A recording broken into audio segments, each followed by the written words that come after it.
Welcome to our channel! Hello everyone, welcome back to Between Us. Oggi parleremo di 30 Reasons Why, una serie TV uscita qualche anno fa. È appena uscita l'ultima stagione e vogliamo parlarvi delle nostre opinioni e di cosa ne pensiamo della serie. Yeah, so 30 Reasons Why è iniziato con la prima stagione che parlava di Anna Becca che si è suicidata e ha lasciato queste 13 cassette alle persone che per lei l'hanno portata a questo gesto, no? E quindi vediamo Clay che ascolta queste cassette piano piano perché comunque fa molta fatica, era molto legato ad Anna. Esatto. Yeah. E per noi la prima stagione a me è piaciuta molto e doveva finire lì. Anche per me, anche secondo me è stata una stagione molto intensa, io l'ho vista addirittura 2 volte perché mi è proprio piaciuta e doveva assolutamente finire così. Poi dopo ovviamente hanno deciso di fare altre 3 stagioni molto sofferte secondo me e poi dopo hanno sviato un po' la cosa di Hannah, quindi non si è più parlato di Hannah ma si è parlato di altre tematiche che ci sono adesso nelle scuole comunque americane ma non solo. Yeah.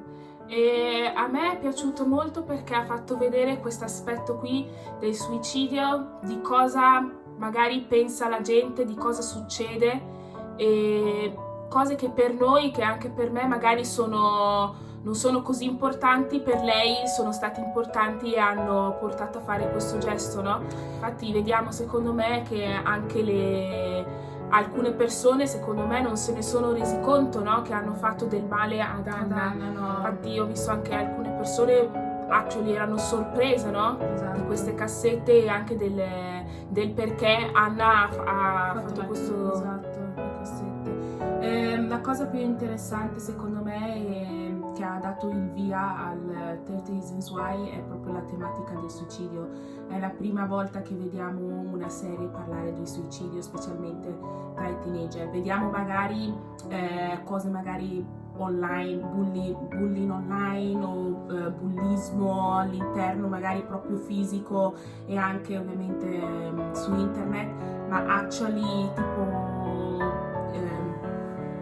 appunto suicidio, ecco, ma actually proprio suicidio non ne abbiamo mai sentito parlare, quindi questa è la cosa che ha dato il boom e il via a 30 Reasons Why. Secondo me anche magari uno si suicida e non sa il perché, ma qui hanno fatto, cioè lei ha mandato proprio delle cassette alle persone che per lei hanno avuto la colpa, no? Esatto. Quindi secondo me anche questo che è un po', cioè alcuni sono rimasti colpiti, no? Perché lei ha mandato queste cassette e ha fatto capire che voi siete state le persone che mi hanno, diciamo, ucciso, no? Esatto. E niente, poi nella seconda stagione hanno fatto vedere il seguito, no, di queste cassette e un po' la tematica dello stupro, no? Hanno fatto vedere il perché e il processo, no? Esatto. Quindi della serie secondo me si sono anche un po' focalizzati sulle ultime 2 cassette. Le ultime 2 cassette, perché dopo la 13ª era per lo psicologo della scuola, no? Quindi sono focalizzati su lì, hanno messo alcuni aspetti secondo me che non c'entravano tanto, no? Anche lì vediamo comunque le autorità come i professori e gli psicologi e i genitori che non riescono effettivamente a fare niente, no? Non riescono ad aiutare i teenager o i propri figli o i propri alunni o i propri studenti, perché comunque non parli, a quell'età è tutto molto difficile, non ti fidi di nessuno, non riesci a parlare con nessuno, specialmente quando non hai amici, è tutto molto più difficile, no? Quindi io da una parte posso capire il gesto che ha fatto Hannah, ma dall'altra ho visto che poteva benissimo evitarlo, perché Clay come può essere stato Clay un motivo di suicidio? Cioè il suo motivo non è stato valido. No, cioè molti secondo me non erano validi. Alcune persone hanno cercato solo di aiutarla. Esatto. E lei l'ha visto come una cosa cattiva, diciamo, no? Anche secondo me, quindi anche Clay, la colpa di Clay è stato che non ha avuto il coraggio e la forza di starle vicino, ecco, di starle vicino, oppure di dichiarare il suo amore, no? Perché alla fine a Clay piaceva Hannah, quindi è quella stata la colpa di Clay, che non è stato forte abbastanza, ma Clay aveva già dei problemi suoi anche prima comunque di tutto il suicidio eccetera eccetera. Clay aveva problemi, non so se era socializzazione, probably. Sì. Ah sì, ha detto anche disturbi associativi o something like that. Quindi anche lui non è che era uno che poteva aiutarti chissà quanto, no? Che anche lui aveva i suoi problemi da risolvere, insomma. Secondo me un altro motivo che non aveva senso è quando appunto c'era questo tipo che gli ha pubblicato un suo manoscritto, una sua poesia su un libricino della scuola, non so. Potrebbe essere stato un motivo di suicidio? Non so, dipende a questo punto dipende dalle persone, ma io personalmente non lo so, non avrei dato quell'importanza lì, no? Anche perché alla fine nessuno, cioè c'era la voce, ma nessuno sapeva che la poesia era di Hannah. No, infatti, quindi non capisco perché lei se l'è presa così tanto. Cioè, posso capire, Hannah hanno fatto vedere che è una ragazza molto sensibile, no? E effettivamente lei aveva detto di no, della serie no, non voglio che pubblichi questa cosa qua, la mia poesia, quindi perché l'hai fatto senza il suo consenso? Quindi io lì posso capire, però posso anche dire ma forse te la sei presa un po' troppo, no? Poi fino a che all'ultimo, cioè lo psicologo secondo me doveva fare di più. Tutte le ripeto, tutte le autorità come psicologi, maestri, sì, cioè possono sempre fare un pochino di più. Sì, perché comunque se ci pensate, noi, cioè i teenager, sono praticamente tutto il giorno a scuola, quindi è come se fossero la seconda casa la scuola. Quindi della serie, se c'è questa persona come lo psicologo, diventi un po' come un'altra figura da non dico tipo genitoriale, ma comunque dove puoi parlare, no? Perché io mi ricordo che alcuni avevano questo rapporto qui con i professori, no? Quindi e dicevano tutto magari ai professori e non ai genitori. Quindi secondo me lo psicologo avrebbe dovuto avere più peso, fare un po' di più, cioè, e non essere così troppo superficiale. Esatto. E dopo vediamo nella seconda stagione che voleva fare qualcosa, ma troppo tardi. Se volevi fare qualcosa devi farlo prima, no? Seconda stagione il processo ci sta, no? Perché comunque parla ancora di Hannah, ma secondo me si sposta la focalizzazione un po' più su Jessica, no? Perché anche lei è stata violentata, quindi vediamo il personaggio di Jessica, no? Diventare sempre più forte, diventare questo lei, woman power, queste cose qui, no? E che a me mi è piaciuto perché hanno fatto vedere che comunque le ragazze, pur subendo degli abusi, sono forti e cioè vanno avanti.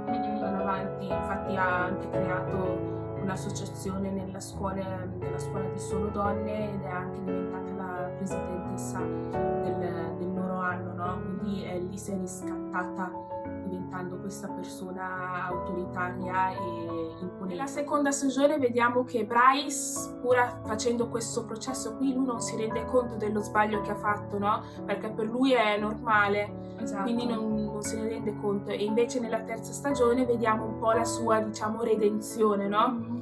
E vuole il perdono da parte di Jessica e anche da parte di tutte le persone che ha fatto del male, no? Anche lui vede uno psicologo, quindi piano piano questo psicologo qui gli fa capire, lo aiuta a capire cosa è sbagliato e perché è sbagliato, perché lui non sapeva che fosse sbagliato, no?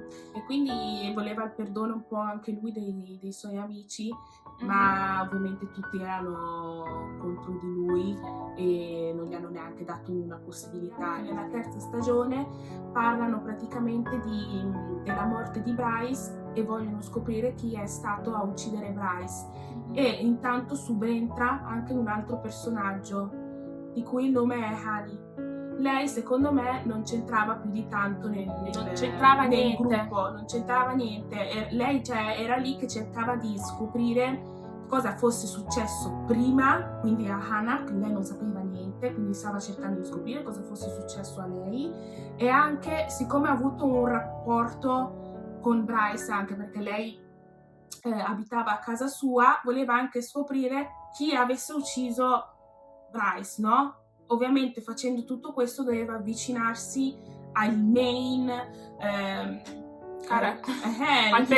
dal personaggio principale che era Clay. Che era Clay. I mean, io se ero lei personalmente, nuova a scuola, mi capita in questa situazione, cosa fai? Cioè stai alla larga, no? Esatto. Lei era dentro. E c'è anche entrata dentro anche lei. E si vede dopo nella quarta stagione che non c'entrava niente, perché nella quarta stagione si vede poco e niente, no? Non quindi c'è più. Non capisco il suo personaggio cosa c'entrasse. Perché l'hanno fatta subentrare. Cioè, non andava bene con solo loro, secondo me. Anche secondo me. Non lo so, non c'entrava niente. No. Infatti l'ho fatta stare con Clay, però nella quarta stagione della serie a Clay a me non piace. No. Cioè, la quarta stagione, quando ho sentito che stava per uscire, io ero come una quarta stagione, non era finita con la terza stagione. Io non sapevo che ci fosse una quarta stagione, pensavo che fosse finita con la terza. Quindi io avevo detto, ma sta per uscire davvero? Infatti ero proprio curiosa di sapere di cosa si trattasse, no? Perché per me, come era finita la terza, poteva finire così, no? Cioè, hanno... quarta stagione di cosa parla? Di mental health di Clay, basically. Sì, cioè il breakdown di Clay parla e dopo hanno scoperto che Clay aveva questo disordine dissociativo, quindi della sera non si ricordava neanche di quello che faceva. E poi hanno introdotto anche questa cosa delle armi e degli attentati a scuola, no? Quindi ci hanno fatto capire comunque due diverse realtà, scuole americane e scuole tra virgolette europee, no? Io sono andata a scuola solo in Italia e ho frequentato l'università anche in Inghilterra, ma comunque al massimo si facevano prove antincendio o antigas, ma non antipistola, non so come si dice. Quello secondo me è molto so scary. È stato giusto farci vedere questo tipo di realtà e far capire che anche in alcune scuole fanno queste prove antiterrorismo, no? E niente, poi hanno anche introdotto l'AIDS, l'hanno introdotta e non l'hanno neanche sviluppata del troppo tutto. Superficiale. Quindi secondo me non dovevano neanche tirarla fuori. Hanno fatto morire una persona per forza, non so. Perché? Ogni stagione è morta una persona. Perché se ci pensate, nella prima stagione Anna, no? Il personaggio principale. Poi nella seconda stagione, non è morto nessuno, ma Alex ha cercato di suicidarsi anche lui, no? Poi nella terza stagione è morto basically Bryce e poi dopo è morto anche Monte. E anche nella quarta stagione comunque si parlava della morte di Monte, no? E poi hanno ucciso Justin. Esatto. Quindi quante persone in non so quanti anni vuoi far fuori. Nel discorso quando stava facendo il diploma, no? Di Jessica. Secondo me doveva essere un po' più commovente, no? Perché dopo tutto quello che è successo sei lì, tu... Cioè, è come... Infatti lei diceva sempre sopravvissuta, no? Secondo me è proprio una parola giusta. Azzeccatissima. Cioè, alla fine sei teenager, sei piccola e hai vissuto un sacco di cose, un sacco di problemi. Volevo anche dire un'altra cosa, che la 30 Reasons Why è diventata come una qualsiasi serie basata sui teenager e sulle scuole superiori o high school, no? Quindi volevo dire alcuni esempi che potrebbero essere La vita segreta di una teenager americana, Degrassi, Awkward. Lei durante le stagioni ha sviluppato questa cosa qua di croce rossino, quindi voleva aiutare un po' tutti più o meno, voleva aiutare Jessica perché comunque non è riuscito a aiutare Hannah, ma il problema è che aveva problemi lui stesso Yeah. e finché non riusciva a aiutare se stesso non capisco come poteva aiutare gli altri, quindi Cioè, in questi film qui o serie TV americane fanno sempre vedere che, cioè, ragazzi 16, 17 anni, 18, più di tanto, anche se hai la patente, più di tanto non puoi fare niente, no, perché sei ancora piccolo. sì, sei troppo piccolo, invece lì fanno vedere che comunque avendo quell'età riescono a fare di tutto, no? Yeah. Ma non è così, No. non è assolutamente così. Anche il problema del tipo lì con le pistole, no? Non puoi chiama la polizia, l'aiuteranno loro, no? Esatto, Tu- o un adulto, Yeah. cioè Tu lì così con le pistole non sai niente, No. cioè tu stesso hai avuto problemi con le pistole, mi ricordo quella puntata che è andato con la pistola a casa di Bryce che voleva, cioè, tu stesso non sei normale, dai, parliamoci chiaro, Sì, ok? Quindi adesso questa è la fine di questo video, vi ringraziamo molto di averci visto e di averci ascoltato, grazie. Se avete anche voi qualche pensiero su questa stagione o qualcosa che volete farci sapere, scrivete down below il vostro commento e ricordatevi di subscribe, share, comment and And like like this video. Bye!